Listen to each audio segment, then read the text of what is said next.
अस्सलाम वालेकुम दोस्तों, आज जिस टॉपिक पे मैं ये वीडियो बनाने जा रहा हूँ वो है ज़ोहरान ममदानी स्ट्रगल कि किस तरह नवंबर 2024 में जब वो न्यूयॉर्क की सड़कों पर निकलते हैं तो कोई शख्स उनसे बात करने के लिए राज़ी नहीं था, कोई शख्स उनको सही से जानता नहीं था। ऐसा क्या हुआ कि नवंबर 2025 में जब न्यूयॉर्क मेयर का इलेक्शन हुआ तो वो न्यूयॉर्क के मेयर बन गए।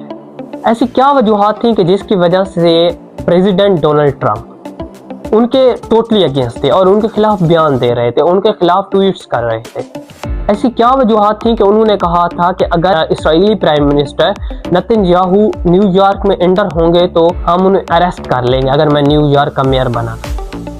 और साथ ही हम इस टॉपिक पर भी बात करेंगे कि न्यूयॉर्क मेयर के पास क्या क्या अथॉरिटीज़ होती हैं।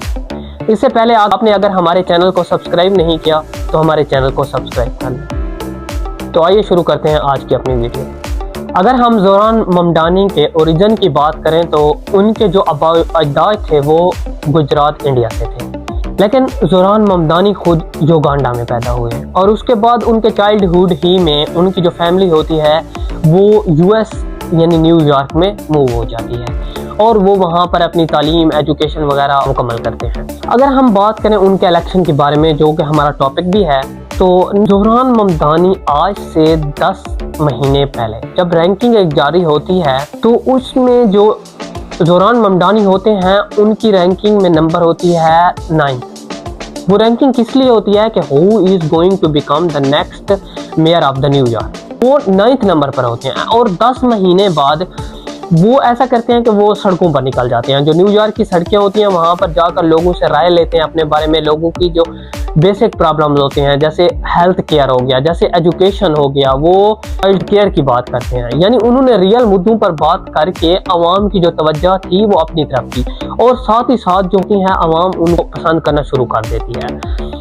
और जो बड़े बड़े मीडिया थे, यूएस के प्रेसिडेंट वो उन्हें बुला रहे थे, कह रहे थे कि जो 9/11 का वाक़या हुआ ये तो एक मुस्लिम है, ये तो एक दहशतगर्द है, ये तो एक टेररिस्ट है, लेकिन उसके बावजूद भी उन्होंने हिम्मत नहीं हारी और उन्होंने काम करना जारी रखा। उसके बाद होता कुछ यूँ है कि नेतन्याहू के हवाले से मैंने बात की थी। नेतन्याहू के हवाले से उन्होंने ये बात इसलिए की थी कि उन्होंने कहा था कि वो एक तो इंसानियत पर जुल्म कर रहा है और ICJ है basically international court of justice, ठीक है, एक इदारा है। जिस तरह एक मुल्क की सुप्रीम कोर्ट होती है, इंटरनेशनल कोर्ट ऑफ जस्टिस एक इदारा होता है जो तमाम मुल्कों का कोई भी प्रॉब्लम होता है, डिस्प्यूट होता है, उसको हल करता है, ठीक है, जो अंडर यूनाइटेड नेशंस काम कर रहा है। तो वो फैसला करता है 2024 को नेतन्याहू को वो डिक्लेयर कर देता है कि ये एक वार क्रिमिनल है, इसको पकड़ने का हुक्म दे देता है, ठीक है। ऐसे समझो कि कहीं पे भी जाता है उसको ICJ के जो इदारे हैं उसने पकड़ने की इजाज़त दी हुई है क्योंकि वो एक वार क्रिमिनल है। तो इसने कहा अगर वो इंटर होगा, वो एक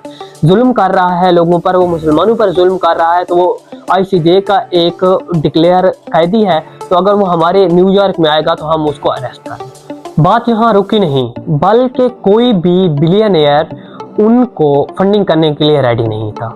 विदाउट फंडिंग अगर पैसा ना हो तो न्यूयॉर्क जैसे बड़े शहर में इलेक्शन जीतना बहुत मुश्किल था, बल्कि नामुमकिन था। और साथ ही साथ वहाँ के प्रेसिडेंट डोनाल्ड ट्रंप की मुखालफत, साथ ही नेतन्याहू की मुखालफत, तो बड़े बड़े लोग उनके खिलाफ थे, लेकिन उन्होंने डोर बाय डोर जाकर अपनी कैंपेनिंग को जारी रखा और लोगों से बात करना जारी रखा और उनके मसले जानकर उनके मसलों पर बात करना जारी रखा। और अगले ही साल नवंबर 2025 में वो न्यूयॉर्क के मेयर बन जाते हैं। न्यूयॉर्क का मेयर बनने के बाद उनका ये बयान बहुत ज़्यादा वायरल होता है जिसमें उनके वर्ड्स कुछ यूँ थे, president Donald Trump, since I know you are watching, I have 4 words for you, turn the volume up,